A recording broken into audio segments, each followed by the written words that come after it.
Hello, welcome to this session, Praying with Nature. My name is Jojo Fung. Actually, I'm a Jesuit priest from the region of Malaysia and Singapore. Now, Praying with Nature has three parts. The first part, I would like to just explain how Laudato Si actually starts me off on this exercise of praying with nature. Praying with nature allows God's Spirit to help me to articulate my everyday mantra, which I will share with you. I will then guide you in the second part in a brief prayer experience using this mantra. And then, last of all, I will explain how the experience of praying with nature draws us closer to the heart of Saint Ignatius of Loyola. So first, on how Laudato Si starts me off on this journey of praying with nature. Laudato Si in number 16 states, everything in the world is connected.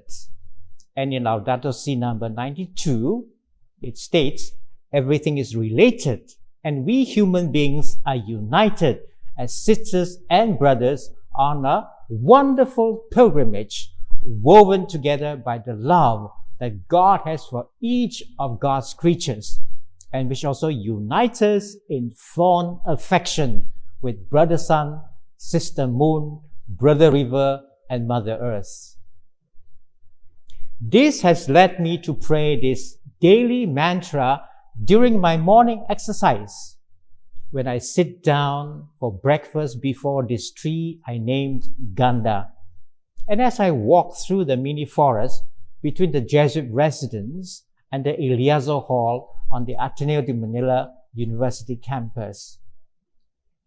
Praying this mantra has deepened my experience of becoming interrelated to everything God has created in nature, from the fauna, flora, to the birds, insects, fellow humans, and the entire ecosystem.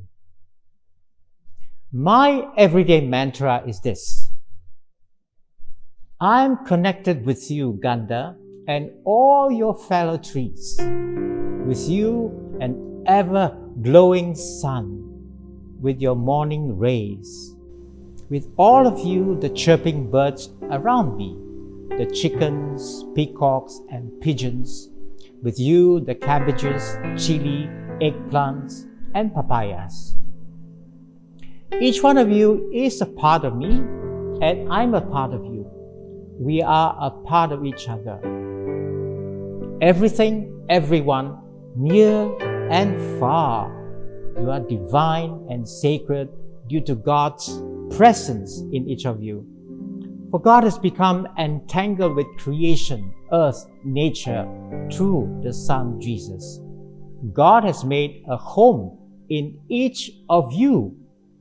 I am God's home. You are God's home. You are all God's home. And God is homing in us. And God is homing us to God. All of you are divine and sacred. I am divine and sacred too. Mother Earth, you are divine and sacred. We are both divine and sacred. So my friends, let us do a short prayer experience so that we do really have a heartfelt experience of praying with nature. So at the sound of the gong, I'd like you to close your eyes. So listen.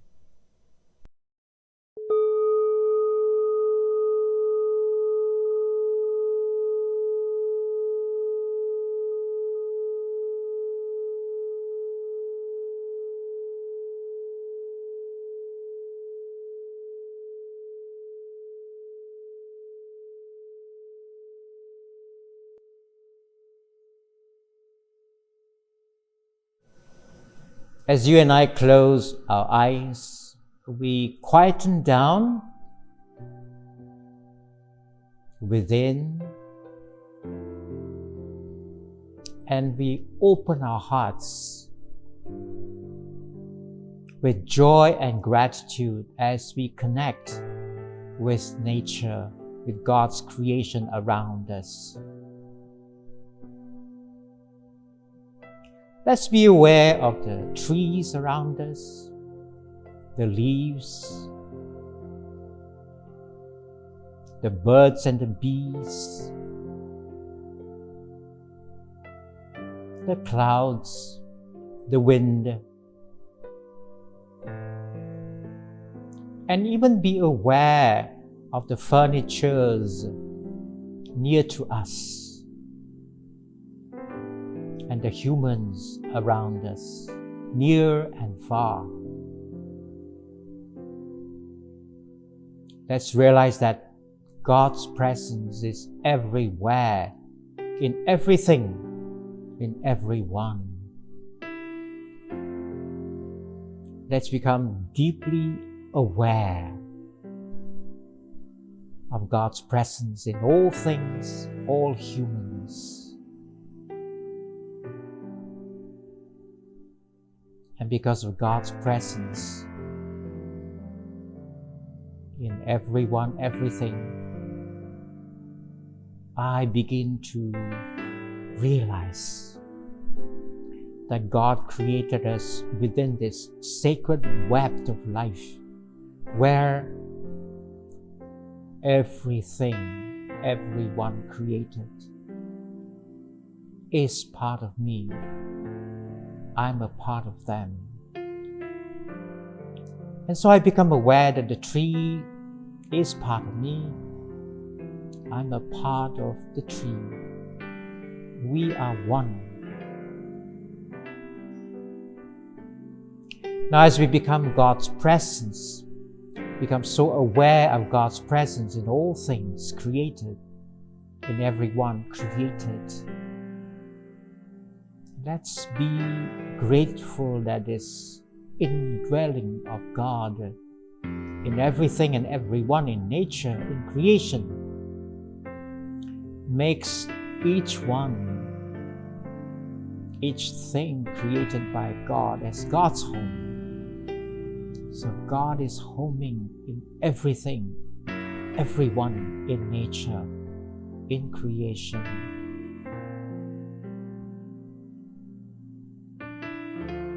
God is truly entangled with the entire creation, the entire nature.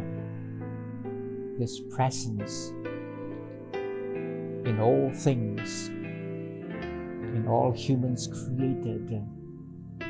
It's God's way of indwelling or homing in nature, in humans. And this indwelling also is God's way of homing us back to God. And because of this indwelling of God that is ever divine and sacred,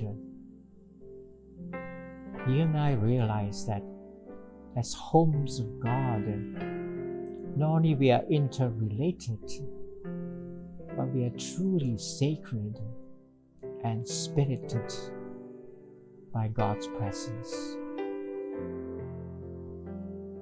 And therefore, as God's home, nature, creation is really a part of God, a part of us in this cosmic web of life. And for that, you and I need to be grateful, joyful about our lives, about all forms of lives for which we are interconnected, interrelated. So with joy and gratitude in our hearts, we slowly open up our eyes.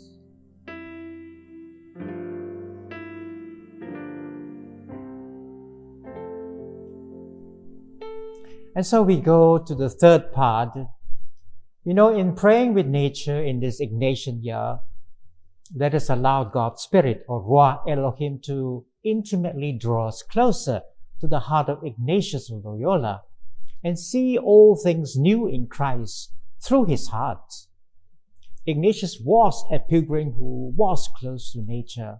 His most profound experience of nature was at Manresa, when he sat down in contemplative mindfulness by the flowing water of River Cardonia. His practice of walking long distances on foot through the countryside of Europe brought him closer to God the Creator and the creative spirit of God present and at work in all things, in the cosmos and in nature. In his autobiography, Ignatius wrote that his heart was flooded with consolation. When in Rome, he would be in tears when he prayed at night from the balcony looking up at the stars.